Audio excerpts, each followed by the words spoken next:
Okay, people, let's come in and find ourselves a seat. Get started in a few minutes. How's it looking out there, Miss O'Brien? More people coming in? All right, let's try to bring them all in and give our speaker enough time, because she has a lot to share today and an awful lot of important things we need to know.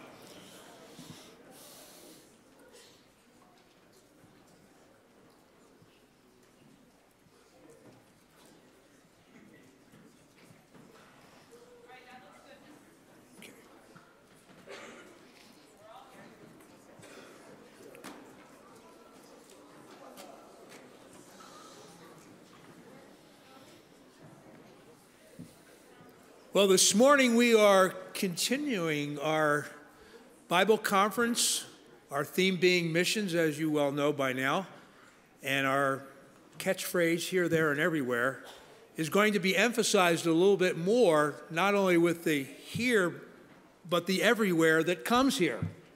And I think that's a really neat way of looking at how God is using his church in the area in which everybody doesn't go someplace, but sometimes God brings people to us. And we have university-type campus ministries that do those kinds of things.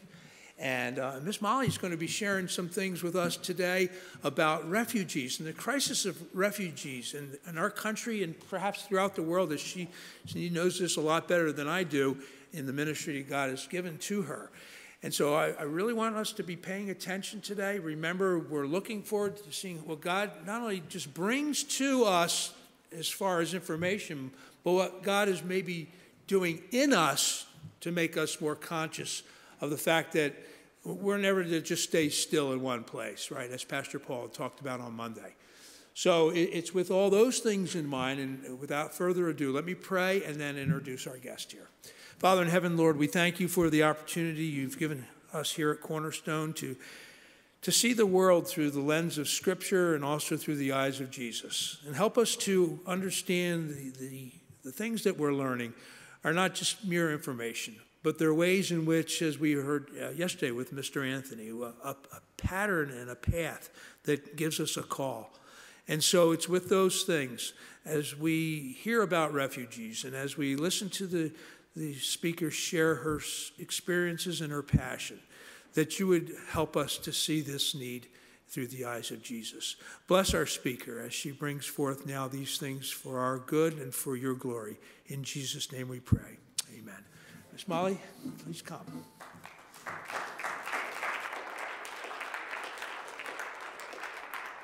Can you hear me? Okay. So my name is Molly Rehak. I'm a social worker at Catholic Charities, Migration and Refugee Services. And so here, there, and everywhere, that is a big challenge of how we live our faith. And I'm going to share a little bit about some of the everywheres that some of our clients come from. So how many of you have heard the word refugees or know what a refugee is? Okay, great. I think the best example of a refugee sometimes we don't always think about is Jesus. Mary and Joseph were refugees. They were on the move, needed to leave a hostile situation, right? And that is kind of what we keep in mind when we are working with some of our clients, what they've come from, where they've been, and where they're coming to now, which is our city, and doing our best to welcome them when they got here. So this is a family that we have resettled from the Congo. So we can go to the next slide, thanks. So a refugee is an individual who has fled the country that they came from, and fled because they are afraid, because there's war, because there's persecution, and it could happen because of a variety of different ways. But it has to be because of a well-founded fear, okay? So it's not just wanting to move or for economic circumstances. It's because they're afraid.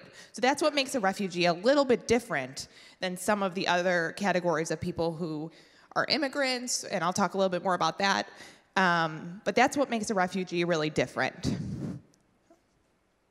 Okay, so that fear or that persecution or discrimination could be based on a variety of factors. It could be because of their race, their political stance, or their political party. There's a lot of conflict, especially in African countries, of different groups and racial groups of people who don't get along and haven't for many, many years. And it kind of goes back and forth of which one has more power at the time and which one would need to be in fear of their life and would need to flee.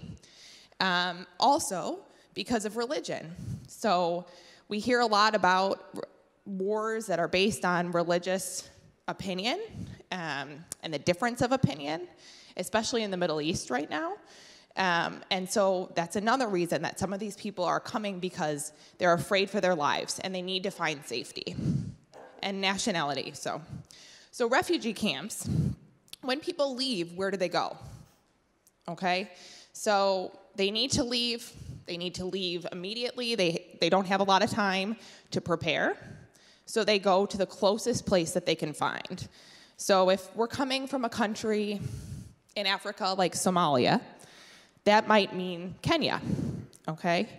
If you're leaving from Syria, that might mean Jordan or Iraq, but wherever you can get to. And when large groups of people are leaving, they have to find some kind of community or some place to live. And that is how we get refugee camps. And the United Nations, which, have you heard of the United Nations? Okay, and some of the work that they do, when these large groups of people form, they take on their cause. People get to these places and they talk about what they've been through, they talk about the fear that they had in their home country, and they are ultimately able to receive some services once they can prove their fear and that are given the title of refugees. And these refugee camps, this one is one of the largest ones. This one is in Jordan, so for Syrian refugees, can have hundreds of thousands of people. And these conditions are not good, but they're better than the fear that they had in the country that they came from.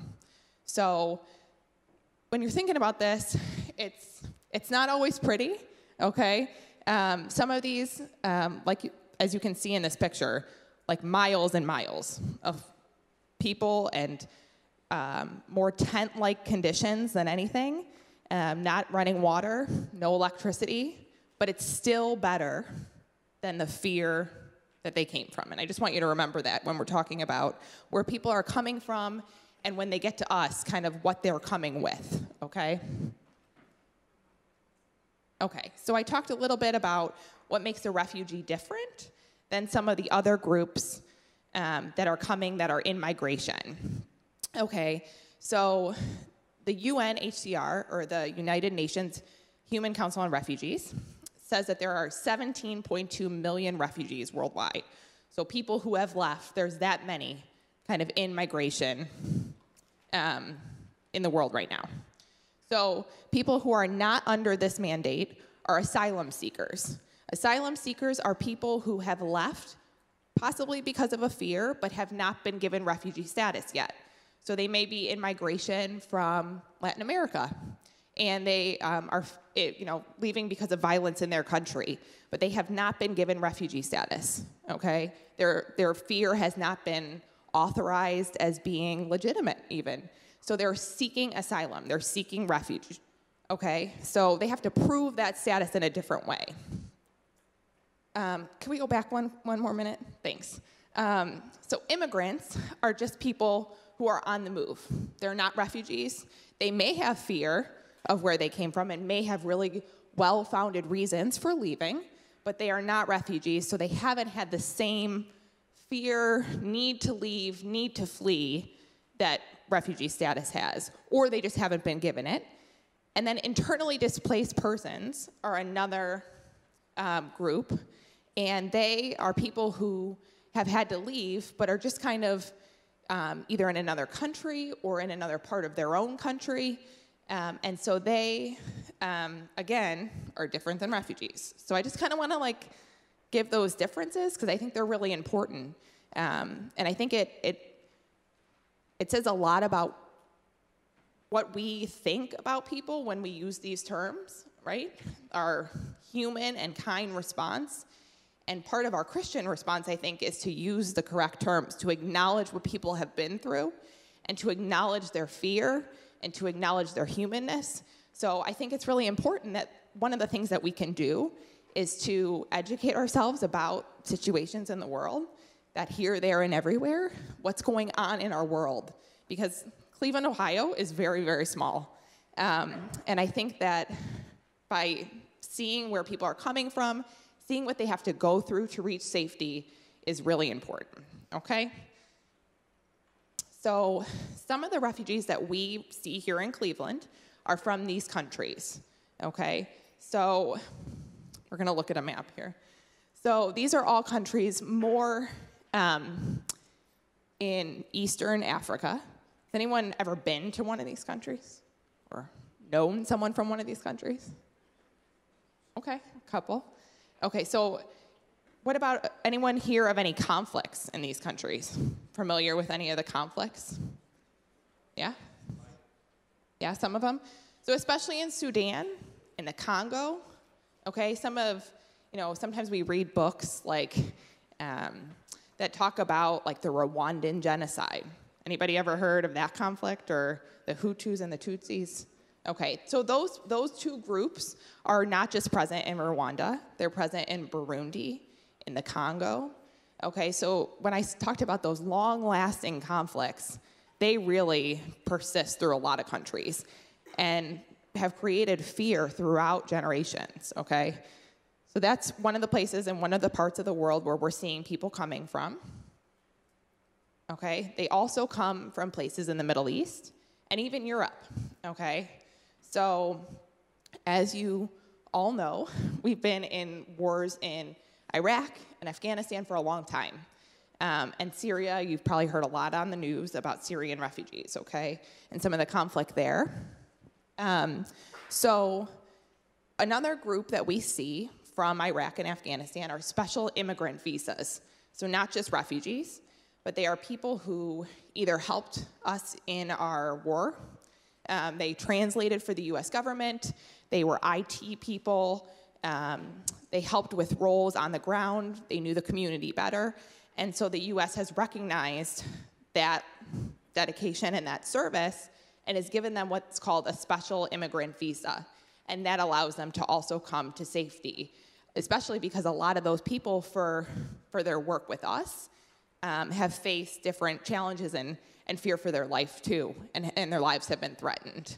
So that's also a group that we see from this area of the world. We see people from Ukraine, okay? So there's 3 solutions before they even get to us. We're the last one on this group. So voluntary repatriation actually goes together, and that means that the situation in the country that they fled has maybe resolved or gotten a little bit better, or people decide to just go back, okay? It's really hard to leave the country that you've known, the country you grew up in. You don't really want to go somewhere else where the language is different, the currency is different, you don't know how to get around. So a lot of people choose this option despite the fear. And maybe it's a little bit better, and that's great, and they go back and kind of move on with their life. Other people, wherever they fled to as the second place, so I gave the example before of Somalia, and they go to Kenya because it's a bordering country. So it's not great still in Somalia, so they decide to just stay and make their life in Kenya. Maybe it's a similar language, it's a little bit more familiar than where they might have to go if it was somewhere else. And the third solution is resettlement, which is what I do.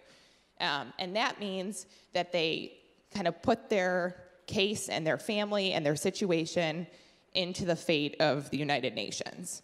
And so they apply for a case, they apply for refugee status, and they apply for resettlement.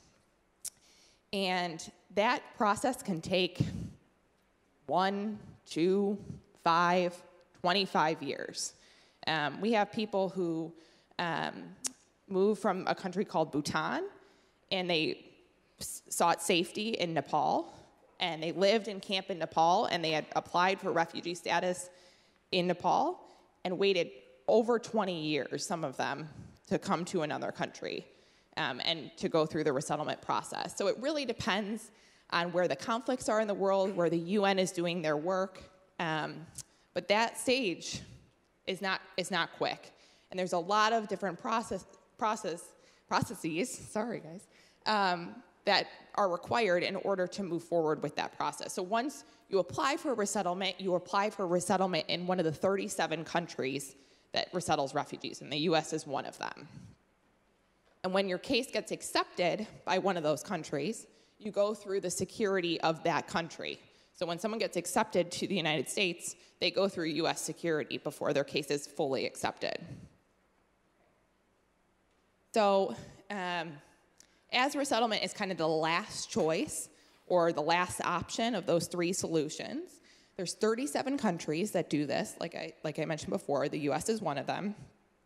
And each country has a different cap of how many people they can take in. So there's 17 million refugees in the world, okay? In the 37 countries together, 115,000 are admitted every year, okay? So this past year, the United States took 50,000, okay? And for us, as my agency, there's 3 agencies in Cleveland that do this work. So they get to a city, and they trickle down. And so our agency this year will resettle about 220 to 230 people, okay? So it's like a lot of trickle down from the situation of the world to how it gets here, okay? So for the next year, it's about 45,000. So we're progressing a little bit. It's a lot of a change over the last couple years. I started with Catholic Charities in 2015, and in 2015, 2016, we resettled about 450. So each year it's different. It's mandated by the federal government, and each year it's a different number. So this year is a smaller year on the side of kind of the last couple years since I've been there. Okay. So, like I said, when they're accepted for resettlement, they go through the U.S. government process, okay? And typically, that process in the United States takes 18 to 24 months to go through the security to have them accepted to the final stage of resettlement and to be accepted into a specific city where they're gonna live for the rest of their life. So the next couple slides are like the screening process and like all the security, which is a lot. So I don't really want to go through all this, but I just want you to see kind of how many steps there are for each individual person in the family, okay? You can go through the next slide. So there's like many steps to getting to be resettled in the United States, okay? So who is doing this work are mostly religious groups because we feel this calling, this vocation to welcome people here. It's in our nature, it's in our faith, right? So Catholic Charities certainly falls in that group. So these are the groups that kind of accept the cases on a national level. They work with the US government, they accept them, and then they go to different cities like Cleveland, okay? All right, so what does it look like when they get here? Okay, this is my job. So when we get different families, we like hear a couple days before they come. They like get their flight information. They usually come through Cleveland Hopkins. Sometimes they come through Akron, okay? And we're like, oh my gosh, there's 5 people in this family, or there's 12 people in this family. What are we gonna do? So we work with a lot of landlords, and we find houses that hopefully the family will like to stay in for a long time, that they can afford and pay rent on, okay? So we get the notice 3 to 10 days before the family comes, and it's our job to make sure things are ready for them.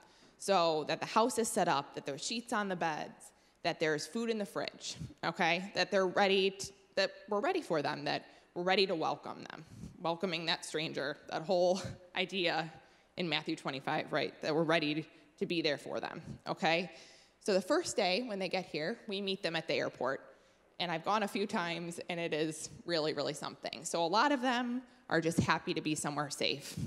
A lot of them are really, really scared because they don't speak the language. They've never been here before. Some of them have never traveled, except on foot to a neighboring country. It's been their first time on an airplane. It's pretty crazy. So that first day is pretty overwhelming, and we take them to the house, and we show them all the safety. We show them, how to safely use a stove. Some people haven't ever used a stove before. Some people have never used an inside toilet. So really meeting them where they're at, right? So that first day is daunting, okay? And then we leave them that night with emergency numbers, and we come back the next morning, and we hope that everything is okay, all right? So then going forward from there, the next day, they come to our office. We have a lot of people from the same country. They kind of form a community. We introduce them around. And then the next 30 to 90 days is kind of crunch time. We got to get the kids in school. We got to make sure that they have a way to get food, that they have access to a job. So refugees come authorized to work. So we have to find a job that meets their English skills, a job that they can do physically. A lot of people, and this is kind of especially what I do, a lot of people come with injuries from the violence in their country. So they may have lost a leg or lost an arm or have some kind of serious health condition or serious mental health condition.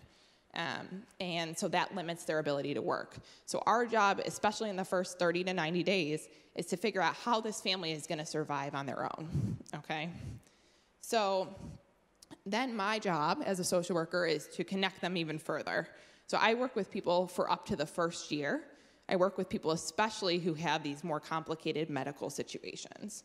So I make sure that kids maybe who have a developmental disability and their parents are connected and they feel comfortable in their school, that they know how to reach out to their teachers, okay? That the kids feel comfortable with their homework, okay? So things that are just a little bit more like we don't really even think about, but each step is really challenging for these families.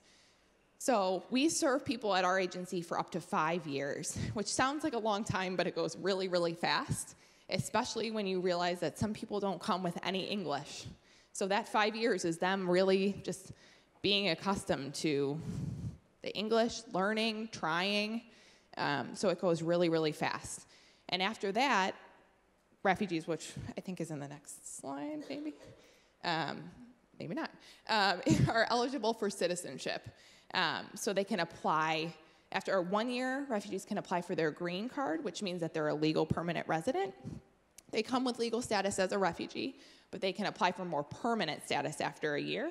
And after 5 years, they're eligible for citizenship. They have to take the same citizenship test that anyone else would have to take in English. So it's really working towards getting them able to pass that test, okay? So we work with a lot of people. This is not easy work. It's wonderful work, but it's not easy, okay? So we work with a lot of the schools. A lot of our families live in, mostly, we're on the west side, so a lot of our families live there. So we work with the Cleveland schools. We work with hospitals. We work with Tri-C, or Cuyahoga Community College, and they have an English program, and they come to our office and give 3 classes every day to some of the adults. So we work with a lot of people, and we couldn't do it if it wasn't a collaborative effort. You know, that whole idea that like the work we do, the work of faith, is not something we do alone, okay? We all have an important role in it, and we all have to find kind of what our piece is, what we can do, okay? Okay, so this is a breakdown from last year of who came to the state of Ohio. So our agency, Migration and Refugee Services, or MRS, resettled about 220 people, okay? So this is kind of the breakdown of what countries they're coming from. So a lot from Bhutan. The people that I mentioned had waited like 20-some years in some cases to come from Nepal. So they're really trying to move people out of that refugee camp because it has been such a long process for them. The Congo, there's a lot of conflict in the Congo and in those places in Africa right now. So we're seeing a lot of people coming from there, as well as Somalia. Our numbers from Syria and Iraq have diminished the last year or so with some of the changes in governmental policy. And then just some other countries that we kind of ebb and flow with where people are coming from. Okay, so like I said before, refugee is a very special status. It means that you've endured something. And so with that, the United States invites them legally here.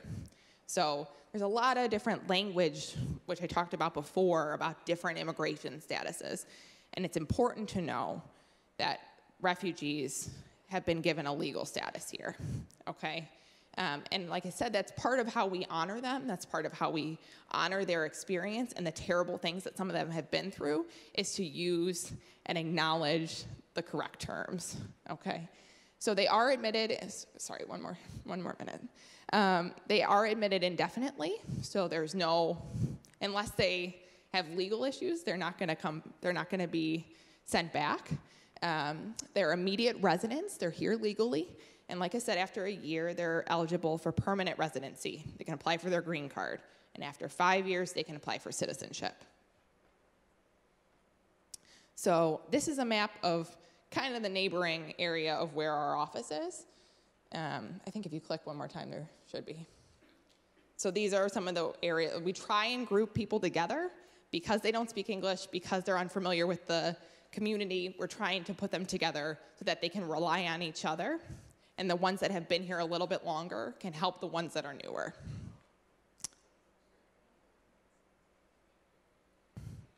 So I mentioned before that refugees are eligible to work when they get here. So what kind of jobs do they do, right? They don't have English. Some of them have advanced degrees from countries where they come from, especially from Syria, Iraq. I talked about a little bit about that special immigrant visa, people who are really highly skilled. They speak English, they maybe have a degree in a technical field, or they work in IT. So we do our best to try and validate some of those certificates and those degrees from abroad, but they don't always translate well, or they take time for the US to approve that those are legitimate degrees. So a lot of times people have to go back to square one. They go back to manufacturing jobs. So these are kind of the breakdown of some of the areas where our clients are working. So a lot in manufacturing, some in construction. We have an awesome sewing training program that a lot of our women go through, men too, but a lot of our women go through, and we have a company that we work with that once they're trained, they make baby clothes, and they make like bibs and things like that. So we really, like I said, it's not work that's done alone. We have to have community partners. We have to have friends all across the city who are willing to work with our clients, to be patient, to be kind, to try out these people who don't speak English often, and who are learning sometimes to work in a very different setting.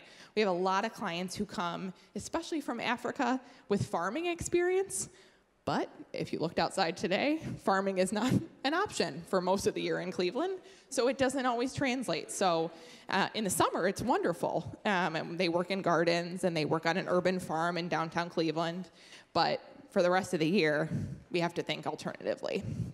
Go ahead. So the other thing we're working on is making sure that clients are self-sufficient. That's a big term, but what that means is that we try and make it so that our clients can do this on their own someday. We don't want them to need us forever. These are people who have done wonderful things, who have lived through so much.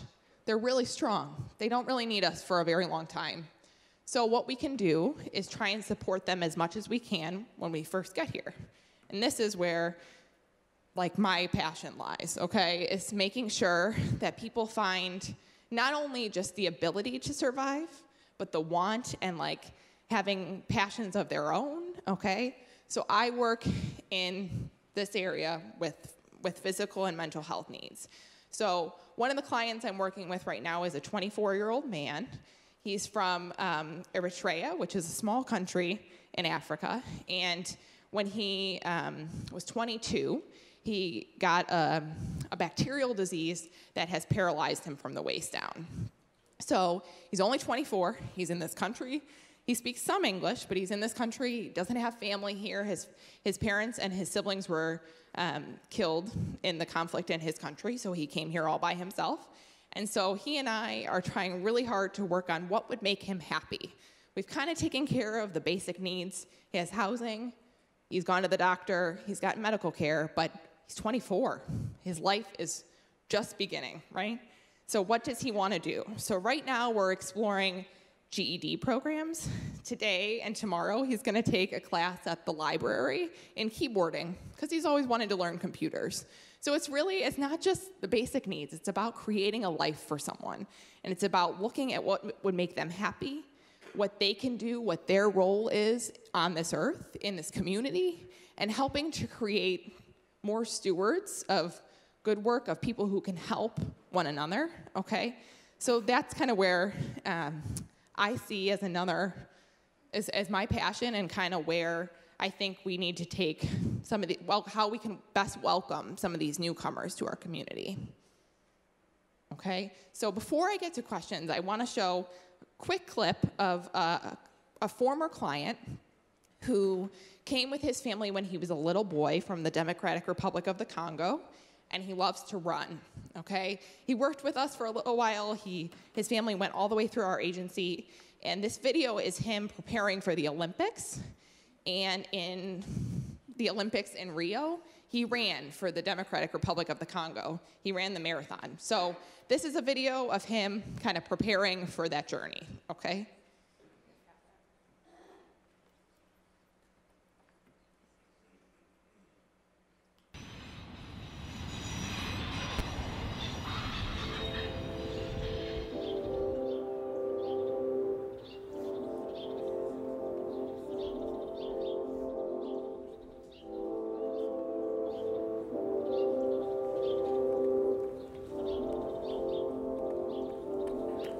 Running, it's not easy, and I think that's one of the things why I love it. Just like life, it's not easy.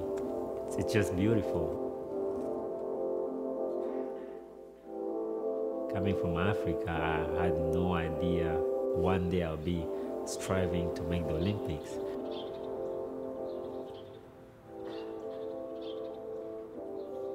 It's very hard. It's very hard. It's very hard. Congo, it's very uncertain. It's not like this country. This country is amazing in the sense that people, you can sit today and plan about a year from now. You can sit today and plan about 5 years from now. But in Congo, you plan for tomorrow.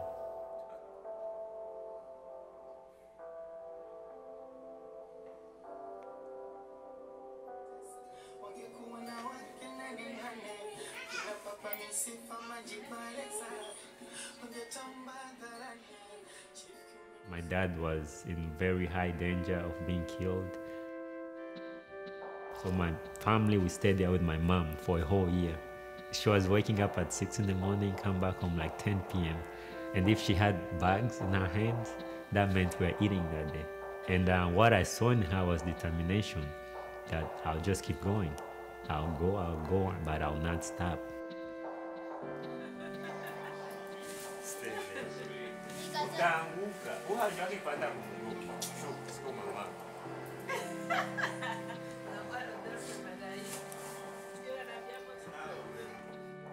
This goal has been made here in this country because of people who cared for me.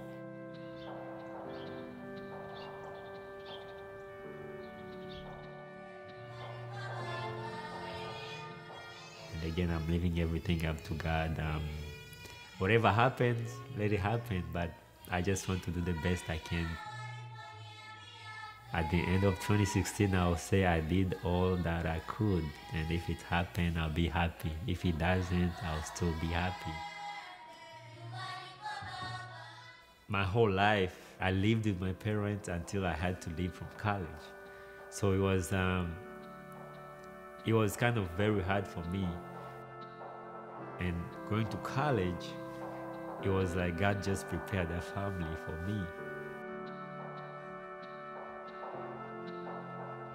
Well, you know, I coached a long time, and I've coached a lot of runners and met a lot of athletes and met a lot of students.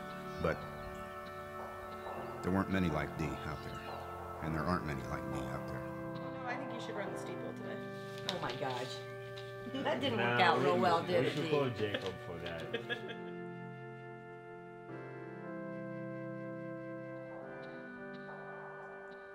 I think that, like, after, my brother passed away, like, I saw a really big change in my parents. I mean, I think it was hard for them to be, happy or hopeful or positive about pretty much anything. Like, that was the hardest thing for me to see them go through something like that. And Dee kind of brought that positivity back. We consider him our son, so. Just the way they took me in, it's like a kind of love that I've learned in this country. It's like, you come, they have no idea who I am, but they just want the best for me. I felt that Dee had been put in our lives for a reason. With the running, it gave hope to my coach. When I got there, he was very sad. And every time I won a cross-country meet, I'll see this smile in his face. And whether he makes it to the Olympics or not is irrelevant as far as I'm concerned. That's his goal, and I hope he gets there one way or another. In Africa, we live with nothing, and we still live. America we have, so we can even live more.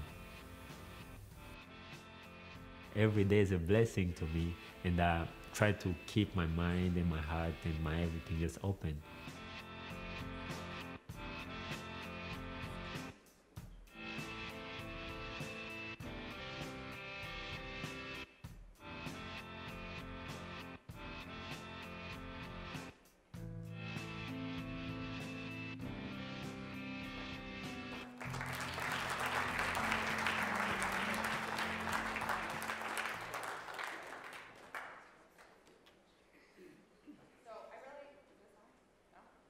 No? Okay, thank you. So I really like that story because I think it's a perfect example of how we can greet one another, how we can welcome one another, how we can look kind of to these new people in our community when we encounter them. And just like that family, that the coach's family, how they embrace them, we never know kind of what these new people are going to bring to our lives, how they're going to expand our family. And so I think that this is just a really beautiful example of how we can embrace one another despite our differences and despite where we come from, how we can live that here, there, and everywhere. We can look beyond just our small community, our small bubble of our school, our small bubble of our city, and just kind of learn and grow and embrace one another when we can. So thank you for your time.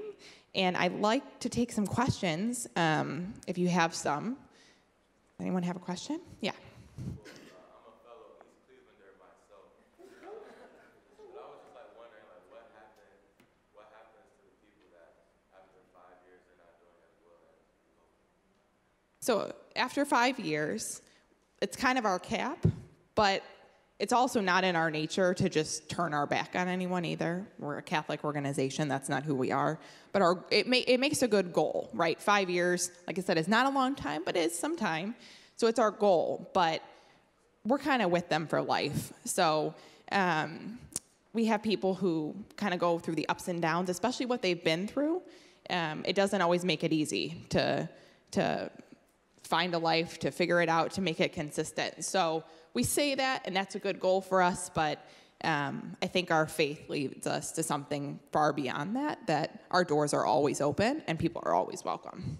So. What's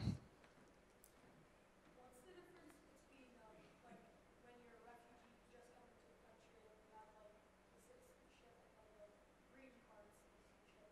What's the difference? The difference between green card and then citizenship? Is that what you're asking?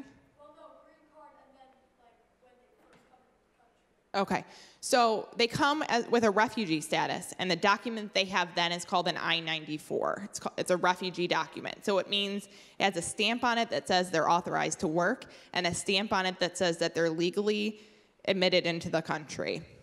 So that's the document that they use for that first year. And actually until they apply for their green card, because sometimes it takes a little bit more time than just like the 1 year mark. It costs money, they have to apply, they have to meet with lawyers for that green card process. So they use that up until they have the green card, and then that green card takes over as their proof of residency. Does that make sense? Okay. Yes, back there.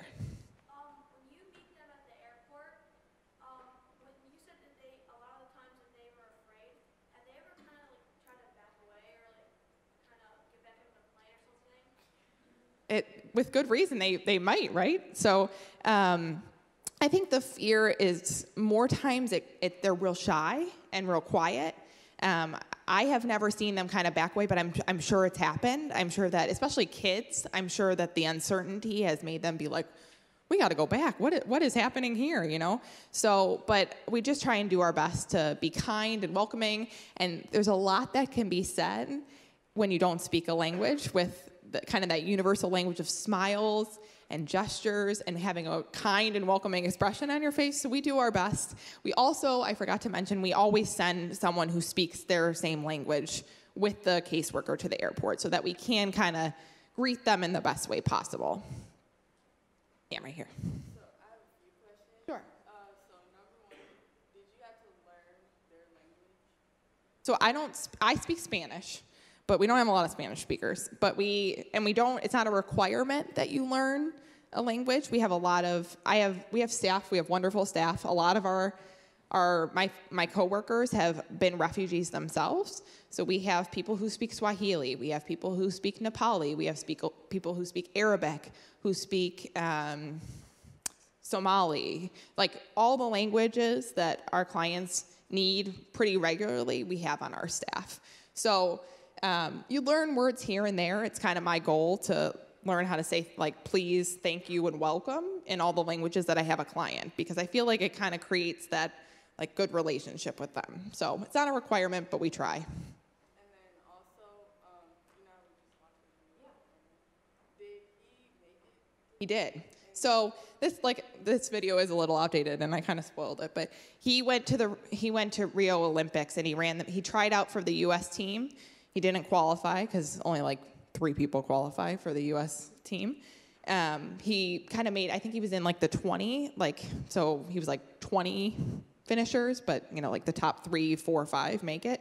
So he went and ran for the Congo, and we were able, our agency, kind of this proof of the 5 years kind of thing, because his family's been here for a while, we were able to help to negotiate dual citizenship, so he didn't lose his U.S. citizenship and all that he had worked for just to be able to run in the Olympics. So that's kind of how we kind of keep that open door policy. So he didn't place or anything like that, but I think it's pretty amazing that someone who's come from that background, who's had such an incredible journey, made it to the Olympics. So, back there.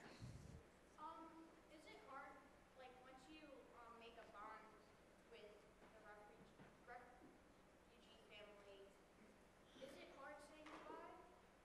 Yeah, it really is. That's probably one of the hardest parts of my job.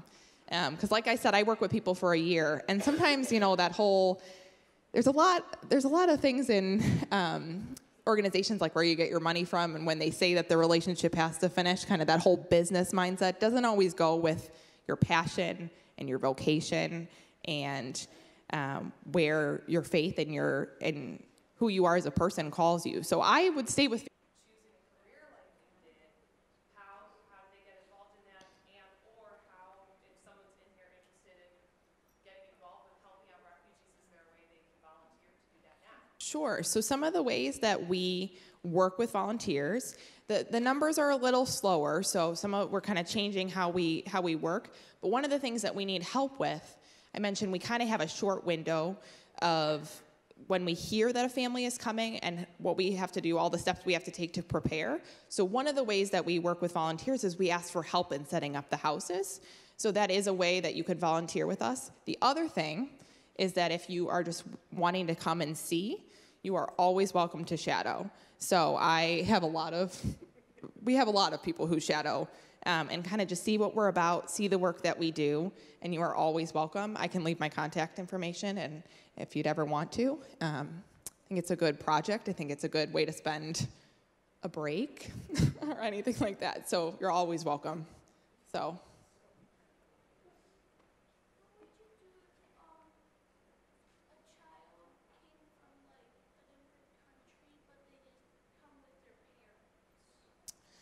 So I don't know that that's ever, they maybe don't come with their parents, but we always have a child who comes with some family member. So they might come with their grandparents, or they might come with an aunt or an uncle, but we never have children who just come by themselves who are under the age of 18.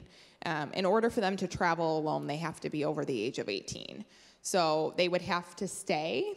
Or the other thing I guess we see too is, there are children who have no parents in these refugee camps. Their parents died in the conflict. And so we have kind of surrogate families, people who lived nearby them, who took them in, who kind of adopted them, and they come with that family. So they always come with someone if they're a child, but it might not be their biological parents or even their biological family. It's a good question. Yeah.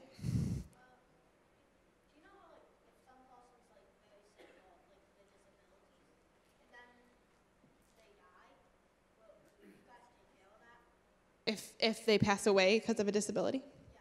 So we would help the family to, kind of go through a burial process or something that's traditional to their background. We have had people who have come here and passed away after they've gotten here from a sickness or something like that. And that's one of the ways that we support the family. We want to be there with them through that. So yeah, we absolutely help with that. Okay, maybe one more question back there. How much is a green card? So we have a great legal department. We have lawyers that are on our staff. So the typical, I'm gonna forget the real numbers. If you went to another lawyer, it's like $400 per person. Our agency brings it down to like $120, I think. We have some grants that allow it to be brought down. But it's still really expensive. So it's the family's saving up, it's working, it's saving their money, and it's only a year after they get here. So oftentimes that's what I mentioned, kind of that it doesn't always happen right at a year because the family's working. We do have a program that provides some financial assistance. So we do the best we can to bring the cost down as much as possible, especially for big families. Like I mentioned, sometimes we have families of 12. So we do the best we can. So, my degree, I'm a social worker. So someone explained it to me when I was in college, like it's like majoring in service. And I think that's a really great way to put it. So thanks for your time, guys.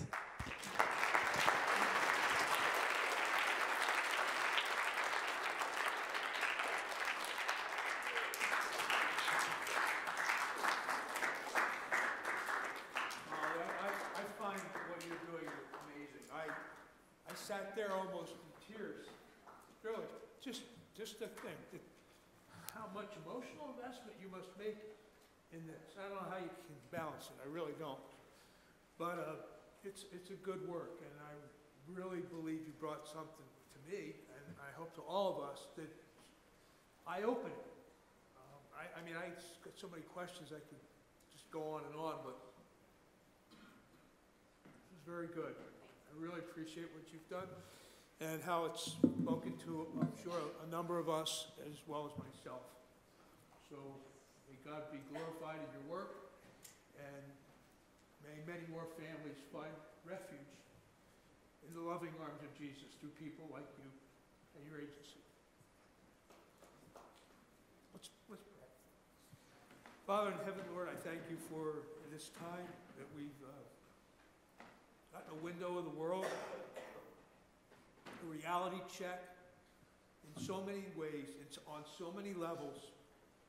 I would like to at least think, God, that students here today can see a whole lot more to be thankful for, to see a whole lot more of what the world and so many millions of people go through. And I would just pray, God, that our hearts would be enlarged with compassion, that our understanding of Matthew 25 would be enriched, and that wherever we are in our little circles, we would just count it all joy when we fall into various trials, to give thanks in all things, and to recognize that through the power of prayer, ministries like this can go forward, and through the leading of your Holy Spirit to give us an understanding to how our contribution in your kingdom work can be done on earth as it is in heaven. So Lord, I pray, Father, now as we go into our next class, that the experience of what we've heard will have made us all glad to say it was good that we were in the house of the Lord. And just bless now as we continue this day. In Jesus' name, amen.